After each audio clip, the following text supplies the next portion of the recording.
बोलिए सतगुरुदेव की जय। भक्त जीव का काल सतावे, भक्त अभक्त सबन को खाए। शास्त्रों के अध्ययन के माध्यम से एक बात तो बड़ी साफ होती है कि बड़े बड़े ऋषि मुनि जो भक्ति कर रहे थे उनको भी कष्ट उठाना पड़ा। इस तरह काल भक्त अभक्त दोनों को परेशान करता है। पाप पुण्य दोनों बेड़ी इकलोहा कंचन केरी। आप एक एग्जाम्पल साहब का सुनना। कृष्ण बुद्धि पांडव को दीना, बंधु घात तब पांडव कीना। पता है क्या कह रहे हैं? कृष्ण बुद्धि पांडव को दीना, बंधु घात तब पांडव कीना। यानी अर्जुन ने तो सीधी सीधी बात जब कुरुक्षेत्र में दोनों सेनाओं के बीच रथ ले चलने के लिए बोला, सबको देख करके अर्जुन ने तो गांडी फेंक दिया था। कहा मैं युद्ध नहीं करूंगा, मैं ये युद्ध नहीं करूंगा। इसमें साले बहनोई भाई भतीजे पोत्रे गुरुजन शिष्य आदि इन सब का हनन करके पृथ्वी पर कौन सा सुख भोगना चाहता हूं? मैं नहीं करना चाहता ये। अब देखिए साहिब की वाणी पर आप वजन देखना। बहुत सुंदर रूपक देकर उनको युद्ध के लिए प्रस्तुत किया गया। देखिएगा, बंधु घात पांडव तब कीना। तब पांडव ने बंधुओं का घात किया। पुन पांडव का दोष लगाया। वाह, दोष लगाया तो यज्ञ कराया। कह रहे दोष लगाया। साहब ने तो वाणियां साफ साफ बोली है। कबरा खड़ा बाजार में सबकी मांगे खैर, ना काहू से दोस्ती ना काहू से बैर। दोष लगाए अपने यज्ञ कराया कि तुम्हें बंधुघात का दोष लगा। यहां अर्जुन ने अपेक्ष किया, बोला हे यदराज, मैं तो युद्ध नहीं कर रहा था, आप मेरे गुरु हैं, आपकी आज्ञा के अनुसार मैंने युद्ध किया। अब आप दोष क्यों लगा रहे हैं? मैं तो आपकी आज्ञा का पालन किया। देखिए साहब कि हर बात को कैसे स्पष्ट कर रहे हैं। ताहों पर पुन अधिक दुखावा, भेज हिमालय ताह गलावा। वाह, ये अंधा जीव चिंतन नहीं कर रहा है। उसके बाद प्रायश्चित के लिए हिमालय भेजा और सब गले वहां। चार बंधु सह द्रौपद गए हो, उबरे सत्य युधिष्ठिर रहे हो। यानी सत्यवान थे युधिष्ठिर, वो उबरे। मैं आपको दिखा सकता हूं, युधिष्ठिर को साहब ने नाम लिया है। आप कहेंगे ये मन गठित बातें आप अपनी तरफ से बोल रहे हैं। कहीं नहीं, ये तो साहब बहुत पहले बोल के गए ना। वो तथ्य मैं आपके सामने रख रहा हूं। आप विचार करना ना। धर्मराज ने साहब से पूछा, और युगन में जब प्रभु आए कौन कौन नाम धराए? ये मैं व्याख्या पहले दे चुका हूं। सतयुग का वर्णन किया, त्रेता में देखिए उन्होंने वर्णन किया। अब द्वापर का वर्णन सुने। त्रेतागत द्वापर युग आया, 17 जीव परवाना पाया। द्वापर में 17। प्रथमे राय हरचंद विजय कह गए हो, ताकि रानी इंद्रमत रहे हो। अभी भी गढ़ गिरनार में आप देखना, आपको ये प्रमाण मिलेंगे। दूसरे राय युधिष्ठिर कह आए। देखो, दूसरा राजा युधिष्ठिर के पास आए, द्रौपदी सहित परवाना पे। तीसरे पराशर पर आए, निर्णय ज्ञान ताहे समझाए। ये सब फर्जी बातें नहीं है, इन बातों में बड़ा वजन है। तो सिर्फ युधिष्ठिर उभरा था, बाकी सब बह गए थे। आप कथाओं में भी सुनते, फिर नरक में भी पहुंचेगा।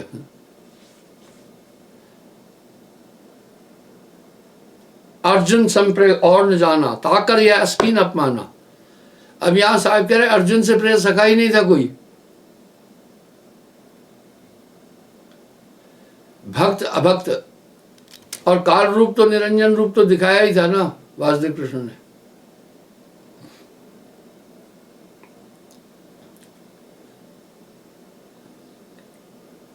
अर्जुन जिनके आप सारथी तिनकी ये कथ भई। अर्जुन संप्रे और न आना ताकर अस्कीन अपमाना। बलि हरिश्चंद्र कर्ण वरदानी, ये निरंजन का खेल है। काल कीन पुन तिनकी हानि। हाँ, काल कीन पुन तिनकी हानि। काल पुरुष ने उनकी भी हानि की। पाप पुण्य यह दोनों बेड़ी, एक लोहा एक कंचन के।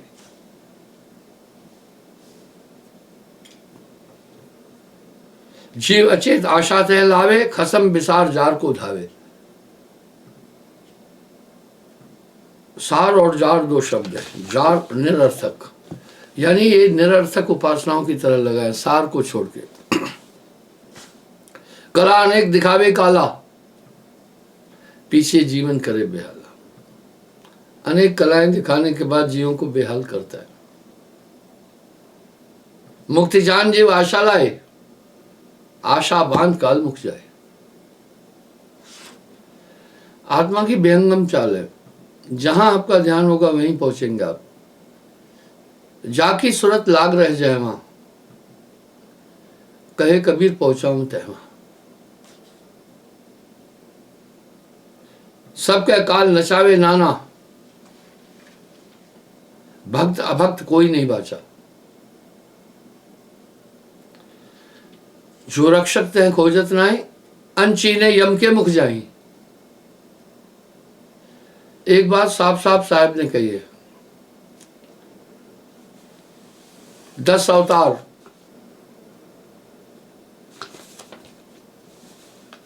काल को रूपा, और संतो आवे जाए सो माया में भी साहब ने कहा। ये सब निरंजन के अवतार है। जो रक्षक तय खोजे नाई, अनचीने यम के मुख जाई। बार बार जीवन समझाया, परमारथ कर जीव चिताया। बोला मैं बार बार जीवों को समझाया। असयम बुद्धि हरी सब केरी, फंद लगाए जीव सब घेरी। मैंने आपसे कल भी कहा था, ये पूरा जिस्म जो है ये पिंजड़ा नहीं तेरा, ये एक छल है आत्मा के साथ, ये कपट है। कितनी बड़ी विडंबना है। हम सब सिद्धांत रूप से इस बात को स्वीकार भी कर रहे हैं, उसके बाद भी कोई असर नहीं पड़ रहा कि ये सब झूठ है। जैसे कोई नशा होता है, कोशिकाएं बनाई ऐसी है, शरीर की संरचना क्रिटिकल है, 5 सखियां प्यूं प्यूं कर रही है, इस पिंजरे से आत्मा बाहर नहीं निकल पा रही है। सत्य शब्द कोई परखे ना, यम दिश होए लड़े हम पाए। अब साहब बोल रहा है मैं आया संसार में, फिरा गांव की खोर, ऐसा जेड़ा ना मिला जह लीजिए फटक पछोड़। हाँ कह रहे ऐसा एक भी नहीं मिला। माता है मैंने अनाज को पछोड़ती है। मैं आया संसार में, फिरा गांव की खोर, खोर गलियों को कहते हैं। ऐसा बंदा ना मिला जह लीजिए फटक पछोड़। सब लड़ाई कर रहे हैं, आप भी देखें ना।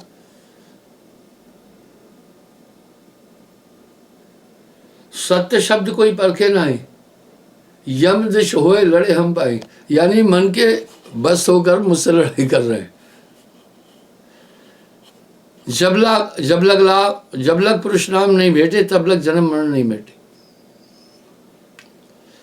हर दाने के अंदर, चाहे चने का है, चाहे गेहूं का है, चाहे मक्की का है,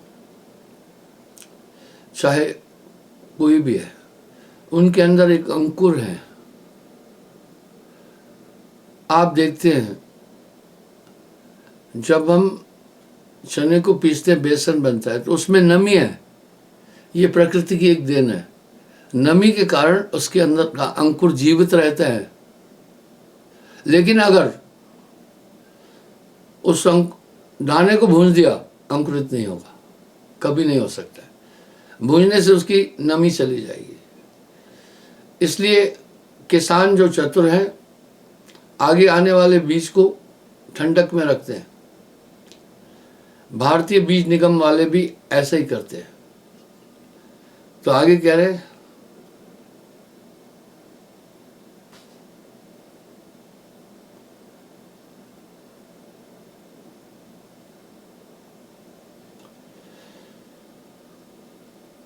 जब लग पुरुष नाम नहीं भेटे तब लग जन्म मरण नहीं भेटे। कह रहे हैं जब तक परम पुरुष का नाम नहीं आएगा जन्म मरण का संकट मिट नहीं सकता है। बड़ी विडंबना है। गर्भ निवारक नाम है भाई, वो एक ऊर्जा है। आप एक चीज नहीं देख रहे, मानव के मस्तिष्क से कैसी कैसी उन्नतशील चीजें निकल रही है। ये निरंजन का खेल है। यहां बैठकर आप 7 समुद्र पार बातचीत करते हैं। मैं हफ्ते में 2 दिन, फर्स्ट सेकंड सैटरडे और second Sunday virtual live telecast करता हूँ।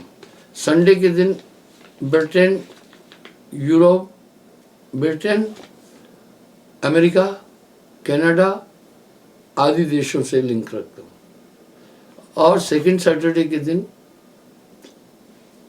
यूक्रेन, कुछ यूरोपीय देश, भूटान, दक्षिण एशिया, वहाँ बात होती है। आप देखें कैसा कौतुक है। एक रेज आती है, वो आपका डिस्प्ले उसको कोड करता है। उसमें मैं आपको प्रत्यक्ष अभी भी दिख रहा हूँ, मुझे आप सुन भी रहे हैं। ये तो इंसान ने किया, तो उसके पास तो बहुत पावर है। एक तरह से मैं लोगों को कहता हूँ कि हर रोज मैं आपके घर पहुँच जाता हूँ लाइव प्रोग्राम के माध्यम से। मुझे एक आदमी ने बड़ी अच्छी बात बोली, बोला गुरुदेव लाइव प्रोग्राम बंद नहीं करना। मैंने ये लाइव प्रोग्राम क्यों स्टार्ट किया, कोविड-19 के कारण मैंने अपने दौरे बंद कर दिए, क्योंकि गवर्नमेंट की तरफ से परमिशन नहीं थी, ट्रेनें बंद हो गई थी और एयरक्राफ्टों पर असर पड़ गया था। तो मैं कहा सोचो लोगों का तारे भिता अध्यात्म में जोड़े रखूं। मैंने बहुत खर्चा करके, फिर करीब 20-25 लाख रुपए खर्चा करके ये पूरा ताना बाना बुना लाइव प्रोग्राम के लिए। अच्छे कैमरे मंगाए, फिर रिकॉर्डिंग रूम बनाया, उसके बाद अच्छे लैपटॉप लेने पड़े ताकि मेरी कनेक्टिविटी, मेरी अटैचमेंट पब्लिक के साथ जुड़ी रहे। तो मुझे एक आदमी ने बड़ी अच्छी बात बोली, बोला गुरुदेव आपका लाइव प्रोग्राम नहीं होना था, बहुत से लोग भटक जाना था। मैं आपसे प्रार्थना करता हूं कि ये लाइव प्रोग्राम आप कंटिन्यू रखो। पर लाइव प्रोग्राम के टाइम के लिए एक विडंबना है। जब यहां दिन है तो अमेरिका में रात होती है, जब यहां रात होती है तो विदेशों में दिन होता है। इस समय सुबह हो रही होगी ब्रिटेन में, वो 4.5 घंटे हमसे पीछे है। अमेरिका में इस समय रात के 8 बज रहे होंगे, तो ये टाइम सबके लिए मुफीद है। फिर अगर बाई चांस यहाँ आदमी इस टाइम पर जॉब पर जा रहा है हमारे देश में, तो एक बात है, फिर हम इसको व्हाट्सएप में डाल देते हैं। 24 घंटे तक ये व्हाट्सएप में भी रहता है। उसके बाद फिर हम यूट्यूब में डालते हैं। आप YouTube में देख रहे होंगे, मैंने काफ़ी अपने प्रोग्राम डाउनलोड किए। मैं संगत से कहना चाहता हूँ, कृपा करके सत्संग ज़रूर सुना करें। इससे आपकी कनेक्टिविटी रूहानियत से बनी रहेगी। यह संसार झाड़ और झंखड़ उलझ पुलझ मर जाना है। आदमी हमेशा उपम्पो कर्म, काल पुरुष ने कर्म का जाल पसारा है। यहाँ कर्मों के जाल में हर इंसान को उलझाया। कर्म एक विडंबना है, कर्म करना पड़ता है। आत्मा का कर्म अकर्म से कोई संबंध नहीं है, क्योंकि शरीर को जीवित करने के लिए भोजन चाहिए, अन्य चीज चाहिए, और sex is a biological need. तो सभी शादी दुनिया में 99% लोग कर ही रहे, फिर बाल बच्चे होते हैं उनकी परवरिश के लिए। ये माया जाल है, तो आदमी लगा हुआ है इसमें। तो मैं कह रहा हूँ 24 घंटे अगर इसमें रम रहा ना, तो फिर अच्छा नहीं होगा। नानक देव जी अपनी वाणी में एक बात बोल रहे हैं, निष्दिन माया कारणे प्राणी डोलत नीत। निष्दिन माया कारणे प्राणी डोलत नीत, कोर्टिन में कोई नान का नारायण जय चित। और साहब भी कह रहे तार निर्वार से रैन दिन लागी रहे, पली पल में ले अजूबा। आप हो ही ध्यान, जैसे माया मन रमा ऐसे नाम रमाए, तारा मंडल भेद कर तब अमरापुर जाए। इसलिए आपने एक ध्यान देना है कि आपकी सुरती दुनिया में नहीं रहे। भाई जब सभी काम करते हुए आप चिंतन भी कर रहे हैं, उदाहरण के लिए आप जा रहे हैं अपनी ड्यूटी पर, आप कार में अपनी कन्वेंस में बैठे या गवर्नमेंट कन्वेंस पे, तो आप कुछ ना कुछ तो चिंतन करते जा रहे हैं ना, कुछ ना कुछ तो सोच रहे हैं ना। आपके संकल्प विकल्प का क्रम तो वहाँ कंटिन्यू है, बस उसकी नाम करना। नाम न जपस कवन दंड लागा, मर जाइबो क्या करप अभागा। है साहब कह रहे हैं कौन सा इसमें मुश्किल है, मर जाओगे और काल पुरुष लेके चला जाएगा। इसी को गोस्वामी जी कह रहे हैं, कहो भक्तिपथ कौन प्रयासा, कहो भक्तिपथ कौन प्रयासा, नहीं जप योग न तपोपासा। सहज भक्ति है तो ये चलते फिरते सांस लेते भी आप ये सुमरण जरूर करना, और कनेक्टिविटी जरूरी है। जाकी सूरत लाग रह जाए माँ, कहे कबीर पहुँचाऊँ तय माँ। आप हैं ही ध्यान, आप हैं ही ध्यान। कभी कभी कुछ लोग कह रहे हैं कि हम ध्यान में बैठते हमें कुछ नहीं मिलता। पता है क्या बात है? बात यह है, आपका पूरा ध्यान जब एकाग्र हो जाएगा, आपको अंतभाग शरीर प्राप्त हो जाएगा। यही बात तो योगावशिष्ठ से कई बार बोला कि मैंने आपको प्रमाण दिए हैं। प्रमाण इसलिए दिए, वो पुष्टि करते हैं किसी तथ्य की, कि कहा है अर्जुन आत्मा तो अंतभाग है, यानी उसका जैसे आप यहाँ संकल्प करते हैं ये काम करें, संकल्प के साथ फिर आपको भौतिक काम करने के लिए एक जिस्म की आवश्यकता पड़ती है, पर वहाँ पर इसकी आवश्यकता नहीं है।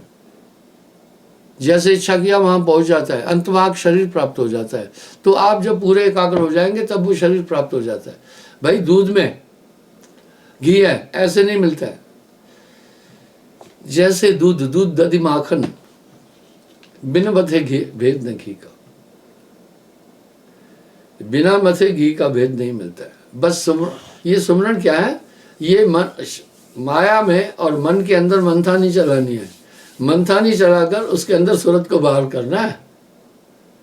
वाह क्या कह रहे हैं, दूध को मत कर घृत बाहर किया, घृत घी को कहते, फिर करता है मैं ना ही समावे, फिर उसमें नहीं समा सकता है। इसी प्रकार लेकिन समाया पहले इसमें था। यूं तो घट साइयां, यूं तो घट साइयां संतन करी पुकार,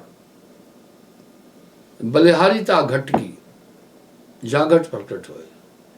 अब यहाँ साहब क्या कह रहे हैं, यूं तो घट साइयां संतन करी पुकार, बलिहारिता घट की जागट परखन हार, जिसने परखा।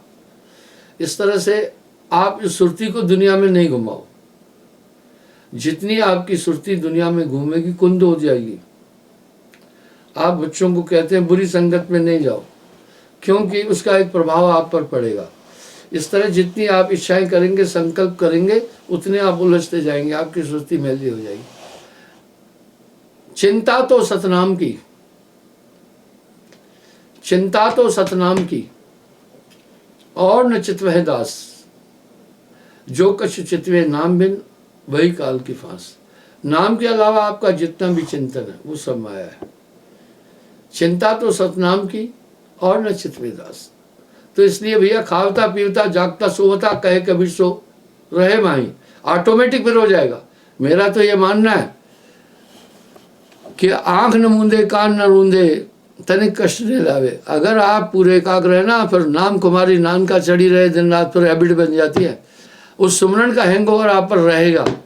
वो हैंगओवर ऐसा होता है, खुमारी जो रात में नशा किया ना, आप हम सोचते हैं सुबह उतर गया, नहीं, उसकी हैंगओवर खुमारी 24 घंटे तक रहती है। हाँ, वो बाकी नशा कम हो गया लेकिन खुमारी रहती है। इस तरह से साहब कह रहे हैं, नानक देव जी भी कह रहे, नाम खुमारी नान का चढ़ी रहे दिन रात, जब लग पुरुष नाम नहीं भेटे तब लग जन्म मरण नहीं मिटे। अब यहां एक गहरी बात है, इन शब्दों को आप हल्का क्यों ले रहे हैं? कह रहे हैं जब तक सच्चा नाम नहीं मिला जन्म मरण से छुटकारा नहीं मिल सकता है। गर्भ निवारक नाम है भाई, सुर नर मुनि तह जानत नहीं। हाँ, क्या कर रहे हैं? गर्भ निवारक नाम है भाई, निवारक गर्भ में फिर नहीं आना पड़ेगा, नाम है भाई। सुर नर मुनि तह जानत नहीं। कबीर साहब ने उलझुल और फिजूल बातें नहीं बोली है, जो कुछ कहा साफ साफ कहा। कबरा खड़ा बाजार में सबकी मांगे खैर, ना कोई ना काहू से दोस्ती ना काहू से। पुरुष प्रभाव पुरुष पह जाई, कृत्रिम नाम ते जमधर खाई। कह रहे आप जिसमें भी आपका ध्यान होगा उधर जाओगे। कबीर मन तो एक है, कबीर मन तो एक है, भावे जहां लगाए, भावे गुरु की भक्ति कर, भावे विषय कमाए।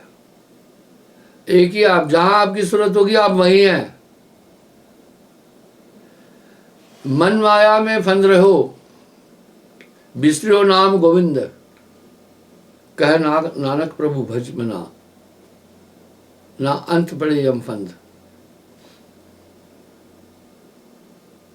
पुरुष नाम परवाना पाए, काल जीत अमर घर जाए। सत्य नाम प्रताप धर्मन हंस लोक सदा भई, जन्म मरण का कष्ट मेटे बहुर न भव जलाए। यही तो संत आइडियोलॉजी है ना। उन्होंने सहज मार्ग बोला, कहीं तप कहीं योग अन्य चीजें पर नहीं केंद्रित किया, सहजे सहज पाइए।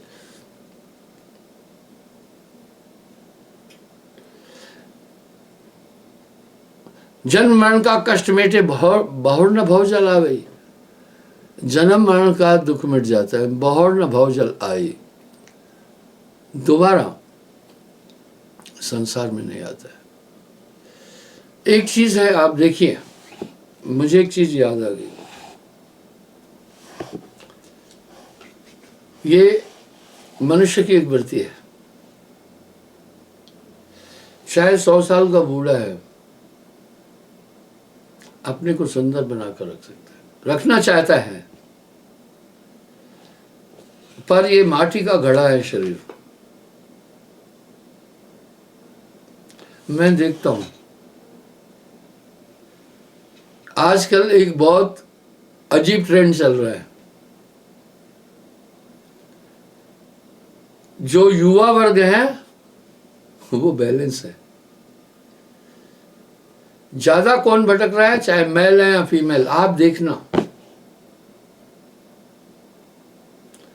बूढ़े बूढ़िया और तरुण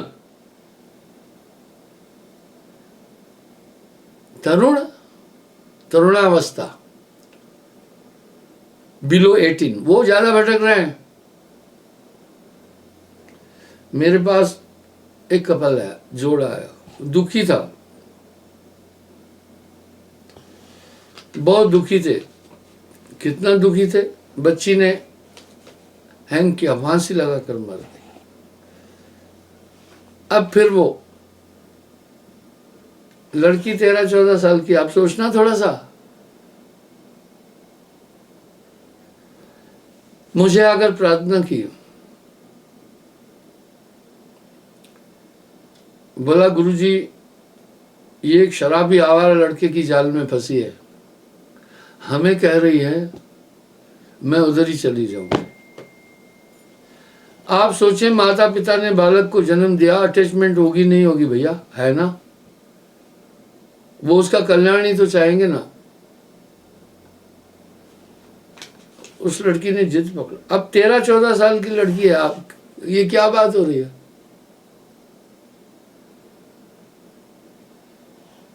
मैंने कहा अगर ये ऐसे नहीं मान रही तो ये कानूनी व्यवस्था है, वो लड़का जेल में चक्की पीसेगा, नाबालिग है ये। पर यहां मैं प्रमाण क्या दे रहा हूं कि अभी तरुण अवस्था वाले ज्यादा भटक रहे हैं। ध्यान रखना अपने घर में लड़के लड़कियों पर। मैं आपको पीछे वाले युग में नहीं धकेल रहा हूं। अतीत में बहुत कुछ ऐसा है जो हमें ग्रहण करने योग्य है, और अतीत का बहुत कुछ ऐसा है जो त्यागने योग्य है। वर्तमान का बहुत कुछ ऐसा है जो ग्रहणीय है, वर्तमान का बहुत कुछ ऐसा है जो गंदा है, त्यागने योग्य है। इसलिए अतीत से उत्तम चुनो, वर्तमान से उत्तम चुनो, दोनों का समावेशन करके जीवन जीना है। तो आज ये क्रिटिकल अवस्था है। और आज कैसी अवस्था आ गई है? आज मैरिड लोग ज्यादा भटक रहे हैं, शादीशुदा विवाहित ज्यादा भटक रहे हैं। मैंने एक बात आपसे पहले भी कही, मैं एक सन्यासी हूं, पर सामाजिक परिप्रेक्ष्य का मुझे आपसे बहुत ज्यादा ज्ञान है। उदाहरण देता हूं, वो क्यों, ये अहंकार वश नहीं कह रहा हूं। सुबह मैं अपने रूम से 6:30 बजे निकलता हूं, पहले बंदगी होती है, फिर मैं खेतों में चला जाता हूं, 1 घंटे बाद वापस आता हूं वहां से। तो भी लोग बंदगी के लिए खड़े होते हैं, बंदगी कराता हूं। उसके बाद मैं फिर 10 बजे बाहर आता हूं। ऐसा क्यों? नहीं तो वो कहानियां, लोगों के दुख और दर्द और समस्याएं यही घर पारिवारिक होती रहती है, बोर करते हैं दुनिया। दूसरा, महात्मा किसी की ये बातें नहीं सुन सकता। मैं एक सस्ता आदमी हूं। क्यों? मैं ताम झाम से नहीं रहता, न मेरा कोई बॉडीगार्ड है, न कोई अंगरक्षक है। मैं सहज हूं। 10 बजे से 10:30 बजे तक फिर वही मगज पच्ची दुनिया की समस्याएं आकर के लोग बताते हैं। फिर यहाँ मैं आ जाता हूँ, लाइव प्रोग्राम 1.25 घंटा चल जाता है। उसके बाद रिकॉर्डिंग के बाद थोड़ा देखता हूँ, फिर मैं 12 बजे बाहर निकलता हूँ। पहले लाइन लगी हुई है बंदगी के लिए। बंदगी में मोर देन 90% लोग समस्याएं लेके आते हैं। बंदगी एक बहाना है, वो अपनी प्रॉब्लम्स रखते हैं। और उसके बाद फिर मैं 5 बजे के आसपास निकलता हूँ, या तो कहीं प्रोग्राम में चला जाता हूँ। अगर प्रोग्राम में चला जाता हूँ तो दुनिया कैसी है मैं आपको बताता हूँ। अगर मैं वहाँ लेट हो जाऊँ, उदाहरण के लिए परसों मेरा प्रोग्राम 5 थे, पहला प्रोग्राम रखबंधु में था। ईद के कारण से 3 तारीख की छुट्टी थी, तो काफ़ी भीड़ थी। वहाँ से फिर मैं चला गया मिस्त्री वाला, वहाँ भी बड़ी भीड़ थी क्योंकि छुट्टी के कारण लोग फ्री थे। वहाँ से अखनूर गया, हज़ारों लोग थे। बड़ी मुश्किल से गाड़ी पकड़ता हूँ, छोड़ते नहीं है, निकल नहीं पाता हूँ। अनचाहे मेरी दिनचर्या खराब हो जाती है सहजता के कारण। वहाँ से फिर मैं टूटे फूटे रास्तों से गलबटे गया बॉर्डर के पास, वहाँ प्रोग्राम दिया। काफ़ी टाइम लेट हो गया मैं। वहाँ से फिर मैं आया सारी आश्रम में, 5वां प्रोग्राम वहाँ दिया। और ये भीड़ के रास्ते से आजकल जम्मू को क्रॉस करने में एक घंटा लग जाता है। मैं गिरते पड़ते 9:15 बजे यहाँ पहुँचा। मैं सोचा भोजन ग्रहण करता हूँ थोड़ा। इतने में देखा कम से कम 150 आदमी खड़े हुए थे। तो मैंने कहा भैया पहले बंदगी करा लेता हूँ, इनको लेट हो जाएगा, जाना होगा कहीं। तो पंडितों ने कहा गुरुजी ये तो सब चलता रहेगा, आपका भोजन का समय खराब होगा। कहने का मतलब है फिर मैं जब रूम में जाता हूँ तो कोई ना कोई फन्ने कहाँ आ जाता है, कोई ना कोई बड़ा आदमी आता है, मुझे आकर के फिर कॉल करते हैं कमरे में, फलाना लॉर्ड साहब आया है। भैया फलाना लॉर्ड साहब आया, चलो उसकी हाजिरी बजाता हूँ, इस तरह।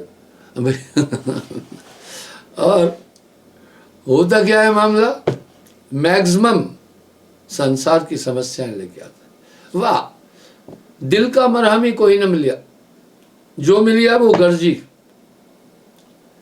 दिल का मरहमी कोई न मिलिया, जो मिलिया वो गर्जी। कहे कबीर आसमान फटा है, क्यों कर सी ये दर्जी।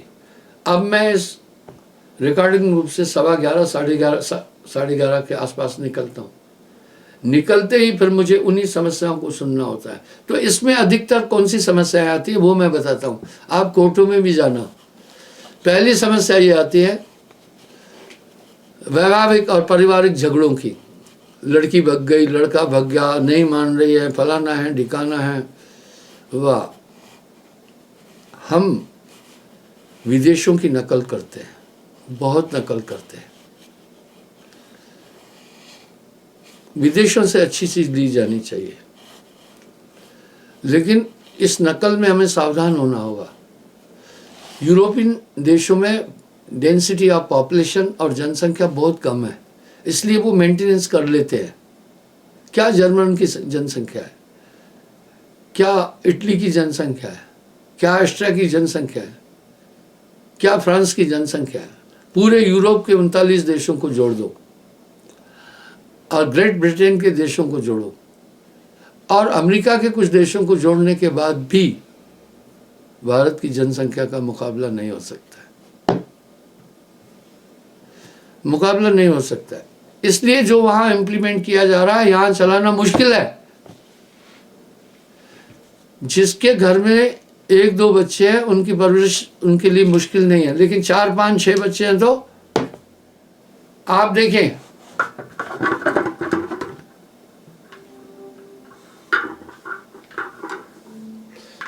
ये यूरोप, ये उत्तर अमेरिका, दक्षिण अमेरिका, यूनाइटेड किंगडम, इन पूरी की जनसंख्या अगर आप जोड़ेंगे तो भारत के मुकाबले नहीं। तो यहाँ एक हाई डेंसिटी ऑफ पॉपुलेशन होने के कारण यहाँ की व्यवस्था में अपने हिसाब से चलना होगा, उनकी नकल से नहीं चल सकते। हाँ, उनका हम कई चीज़ें ग्रहण कर लें तो वो छोटे छोटे देश है, वहाँ जनसंख्या। यूरोप खाली पड़ा है, क्या है पब्लिक यूरोप के अंदर? कुछ नहीं है। मैं घूमता रहता हूँ, राजनेता नहीं हूँ मैं एक फ़कीर हूँ, एक सन्यासी हूँ। आप विश्वास करना, जैसे यहाँ लोग मुझे ऑफर देते हैं, गुरुजी गृह प्रवेश के लिए मेरे घर आओ, यहाँ पिताजी की पुण्यतिथि है, घर मैं पहुँच जाता हूँ। ऐसे ही मैं वहाँ भी घर घर घूमता हूँ, सब मुझे ऑफर करते हैं, गुरुजी आए हैं तो हमारे घर में चढ़ो। इसलिए मैं एक गली गली का फेरी वाला हूँ, कोई वीआईपी नहीं हूँ। इसलिए वहाँ घुस कर के संस्कृति देखता हूँ, वहाँ मैं घुसकर संस्कृति देखता हूँ। जितने ये सिस्टम वहाँ के हम यहाँ इम्प्लीमेंट कर रहे हैं अच्छी चीज़ है, लेकिन यहाँ इम्प्लीमेंट करना बहुत मुश्किल है। उनके यहाँ पॉपुलेशन बड़ी कम है, एजुकेशन बड़ी टॉप है, इलिटरेसी रेट बहुत कम है। वहाँ रूल बना हुआ है कि बेसिक शिक्षा बच्चे को देना पेरेंट्स का कर्तव्य है, अगर नहीं दे रहा है तो उसको ऑफेंस है, ये ऑफेंस है। ठीक है, हम वहाँ की कुछ चीज़ें लागू कर रहे हैं, बुरी बात नहीं कह रहा हूँ, पर मुश्किल है, मुश्किल है। इसलिए हमारी अपनी भौगोलिक परिस्थिति और जनसंख्या को देखने के साथ जो यहाँ के लिए उचित है वही चीज़ योजनाएं बन जाती है, इम्प्लीमेंट करना बहुत मुश्किल हो जाता है। हम ऐसी योजनाएं बनाएं जो हम सहज रूप से इम्प्लीमेंट कर सकते हैं। तो इस तरह से मैं बंधुओं ये कहना चाह रहा हूँ, क्योंकि यूरोपियन संस्कृति हमारे देश में एंटर्ड हो गई तो छोटी उम्र वाले भी भटक रहे हैं। और दूसरा समस्या क्या आ रही है, मैंने आपसे कहा कि मैं फेरी वाला हूं, दूसरा ये आ रहा है एज्ड लोग भटक रहे हैं। वो कौन? मैरिड लोग, over 40 to 70 year, more than 70 year, वो भटक रहे हैं। 2-2 बच्चे छोड़कर दूसरी लड़की के साथ भग रहे हैं। इस तरह फीमेल 2-2 बच्चों को छोड़कर, अपने पति को छोड़कर दूसरे पुरुष के साथ भग रही है। ये एक बैड सिग्नल है हमारे कल्चर के लिए, हमारी संस्कृति के लिए। यहाँ सोशल लाइफ है, इसलिए यहाँ के मापदंड हमारे पूर्वज ऋषि मुनियों ने निर्धारित किए हुए, इसमें छेड़ाछेड़ी न की जाए। समलैंगिकता को भारत कभी स्वीकार नहीं कर सकता, ये नहीं है।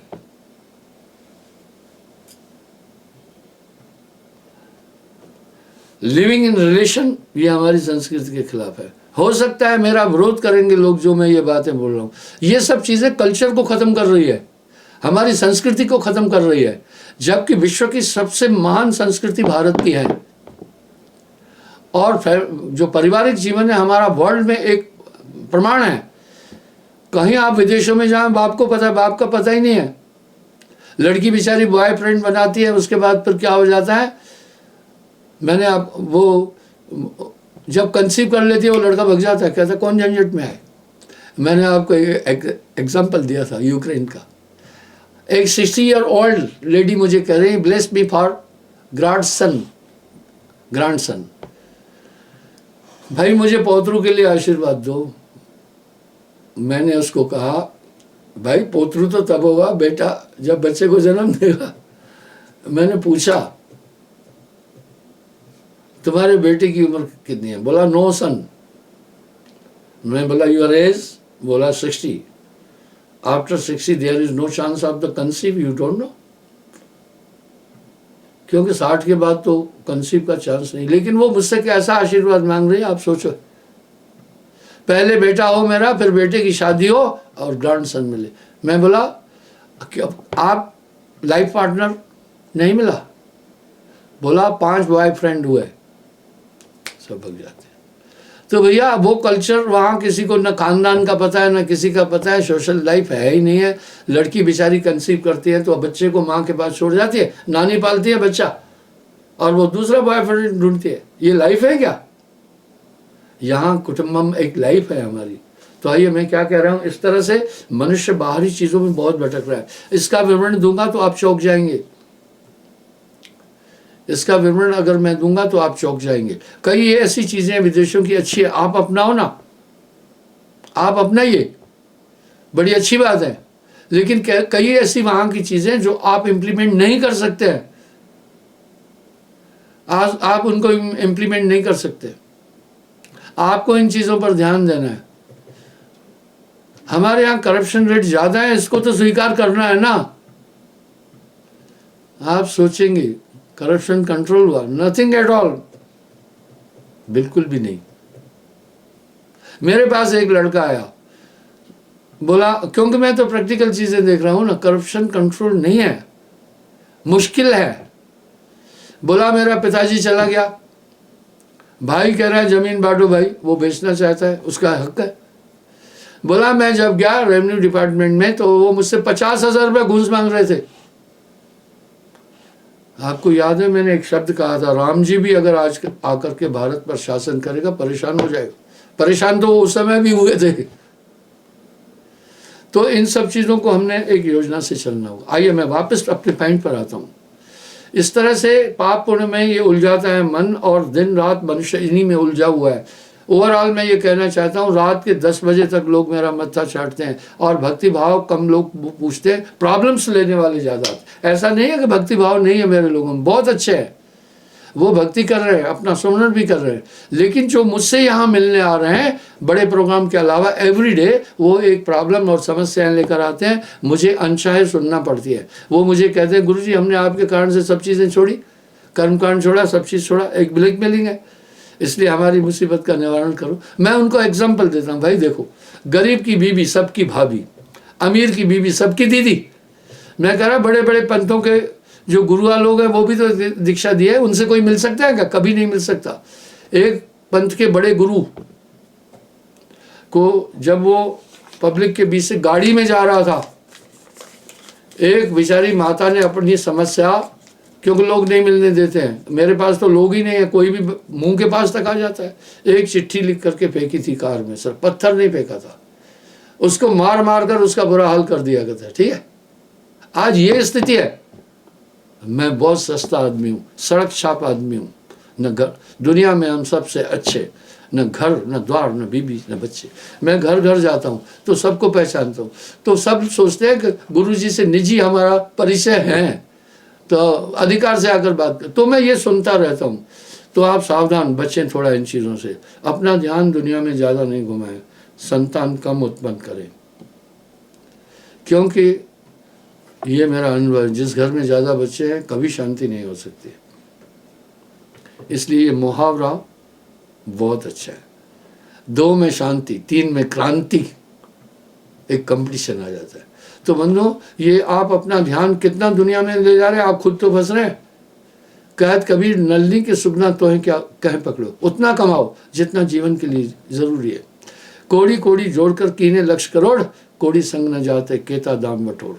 बस अपनी आवश्यकताओं को सीमित करते जाओ, अपनी आवश्यकताएं बढ़ाओगे तो उन आवश्यकताओं की पूर्ति के लिए आपको फिर ज़्यादा धन कमाना पड़ेगा। जब ज़्यादा धन कमाओगे तो कंसंट्रेशन देना पड़ेगा, परिश्रम करना पड़ेगा। पैसा ऊपर नहीं पड़ा है, आजकल पैसा रसातल में पहुंच गया है, उस पैसे को निकालने में आपको बहुत ताकत लगानी पड़ेगी। बस साईं इतना दीजिए जहाँ में कुटुंब समाज। ये पूरा जीवन में सत्संगियों को ये ताकीद कर रहा हूँ कि आप अपनी आवश्यकताएं सीमित करें, सुमरण भी करें ना। सुमरण आपको सच में सच्चे आनंद की तरफ ले जाएगा। माया की तरफ अपना मन ज़्यादा नहीं उलझाएं। जैसे ज़्यादा धन के पीछे पड़ेंगे, आवश्यकताएं बढ़ाएंगे तो पता है क्या होगा, फिर छल कपट ये आ ही जाएगा। इसलिए जो सुख पाया नाम भजन में सो नहीं रहा मेरी में। आप सुमरण करना, मैं आपसे अनुरोध करूंगा कि आप मेरा प्रोग्राम 2-3 बार देखना, तब आपको कुछ ऐसे रहस्य समझ में आते जाएंगे। और चलते फिरते भी सुमरण करना, बस ये सुरत रहे अलगान। इस तरह मन फिर पंगु हो जाता है।